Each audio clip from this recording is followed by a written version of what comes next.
Hello, and thank you for joining me for my second installment on my 5 Basic Needs workshop series. My name is Chris Packey. I'm the respite coordinator here at Wind Youth Services. A little bit about last episode, we talked about survival. So I want to do a little recap of that, and I want to hear about how people recognize their survival and how they might have seen, those colors and how they come into play in one's life. Maybe you were eating and they were doing seconds and you were like, I'm, not really in the mood for seconds, but there's a new person and I'm going to let them have seconds. So I'm going to be a little blue right now and, make sure their survival needs are met. Or maybe there, was a moment where you were just kind of over the pandemic and you were just like a little purple and it was like, screw this, I don't want to do it. It's, getting annoying. And kind of recognize that and be like, oh, wait, I'm being a little purple right now. Like, what do I need to do to change that, to be more understanding of my survival and my community's survival?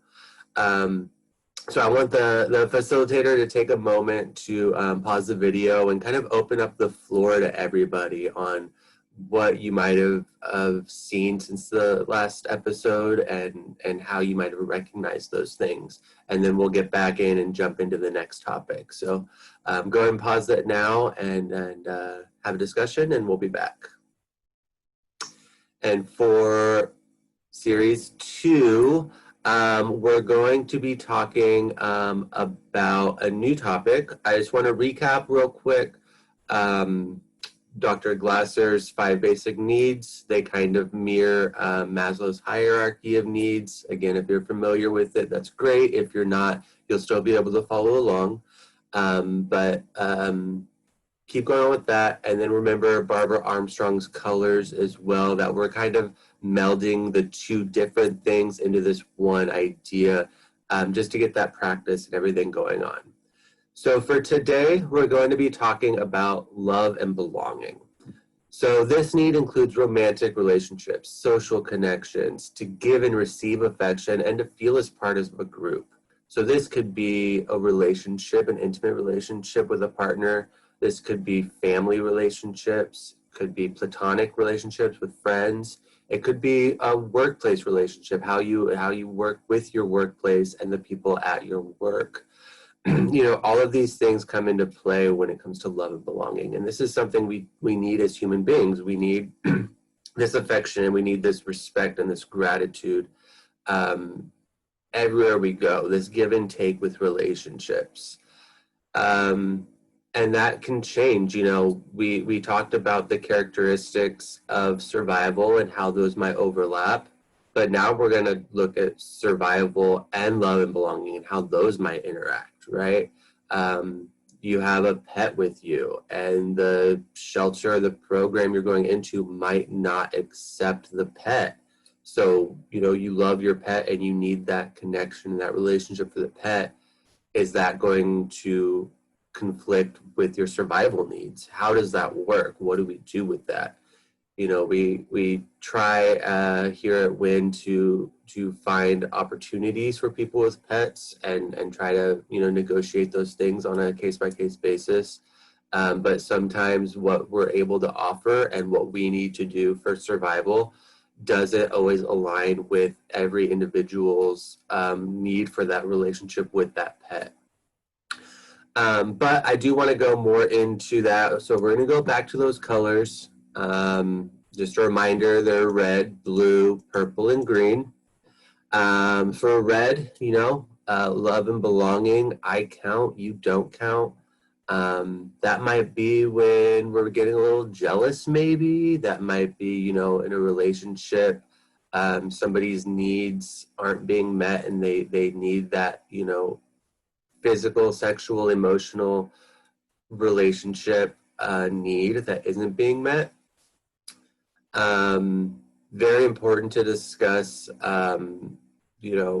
selfishness and jealousy can be very important in relationships. It shows that somebody cares for them. It shows that they don't want to lose them. But it's a very fine line, because if there's too much of that, it could cause problems for, the relationship as a whole.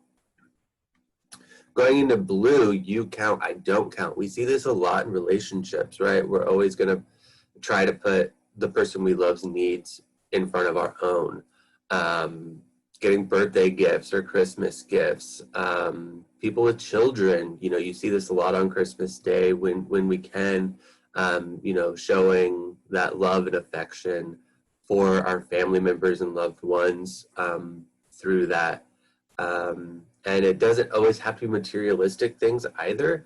There's lots of ways that we can show love and belonging to somebody else and showing that their needs come first, being a great listener, saying, hey, I think you might be a little purple lately. I want to be here for you. I got my own stuff I'm dealing with right now, but I want you to know that I'm here for you as well. And take that time to show that.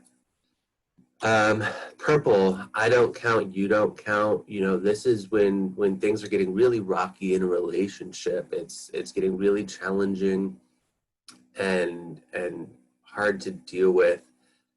People are just kind of giving up. They're not receiving the validation or the love that they expected to. Because sometimes when our expectations and our reality don't align, it causes the issue. That's what a problem is. Expectation plus reality equals issue sometimes. So if someone's not feeling supported or appreciated or loved, it could definitely have an impact on this need that we all have. And then green, I count, you count. This is what everybody wants in a relationship. This is when we're feeling happy and valued and cared about.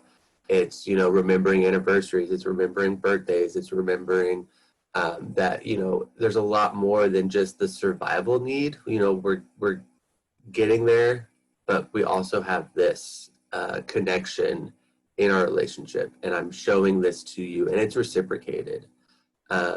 It's typically a sign of a really good relationship. If you have too much red or too much blue in a relationship, if somebody's always giving in a relationship, it might lead to a little bit of draining. If someone's always taking, then the people around them might feel undervalued and like they're always giving, and I give you an inch and you take a mile type of situations. So something to think about, especially right now.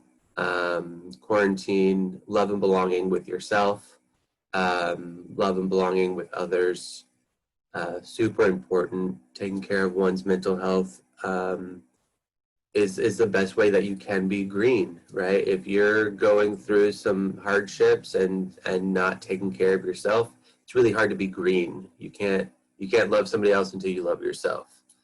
So, keep that in mind. Find ways for self-care, find ways to communicate, find ways to be there for each other when we recognize that. Because we all need somebody. We all need love and belonging. We can't do this all by ourselves. We can't, move forward without this, some degree of this in our life, whether it be a romantic relationship or even just friends, whether it be your community and your coworkers. This is all super important stuff to deal with and something that we need to remember to have in our lives at all times. So again, these characteristics, they are universal, right? Love and belonging in some way is happening all around the world, whether it be arranged marriages or free marriages, marriage equality for anybody around the world, identifying LGBT communities need the love and belonging. Love and belonging can be allies in the Black Lives Matter movement, to show that we have this social connection and we're doing this for each other. It's innate. Again, it's something we feel. We have those gut instincts with love and belonging, of those butterflies in our tummy, or that feeling of something might not be right here and I need to intervene and protect myself or somebody I care about. overlapping, like I mentioned with survival.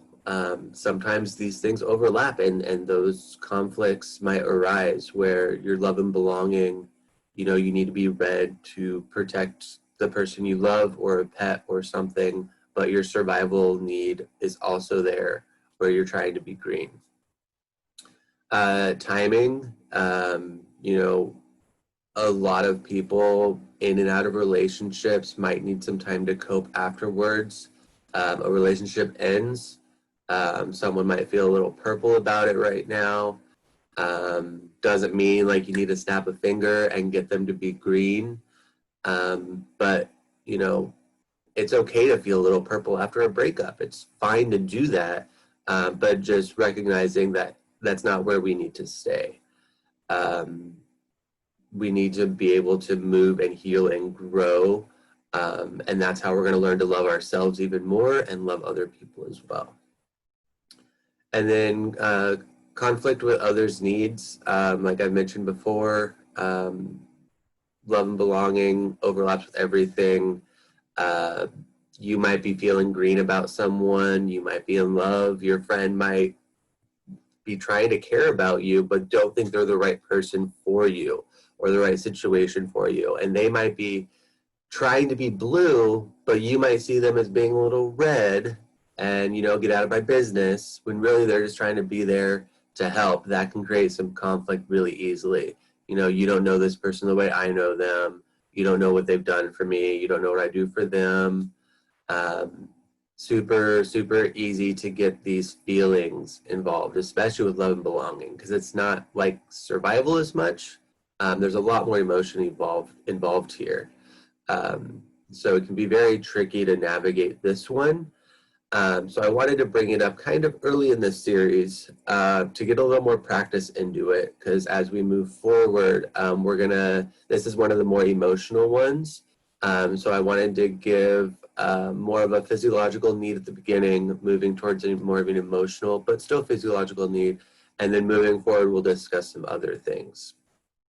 So this kind of wraps up where we are for love and belonging. I do want the facilitator to go ahead and do a group share with this, kind of talk about examples where people might be in different scenarios, things that might be good reasons to be one of these things, or reasons why it might be a negative impact for somebody, and how we might be able to change a negative thing into a positive. So if the facilitator can go ahead and end this, have a group discussion, and I will see you, or rather you will see me for the next installment in this series. Hope this is a great discussion for you, and I'll see you later. All right, bye-bye.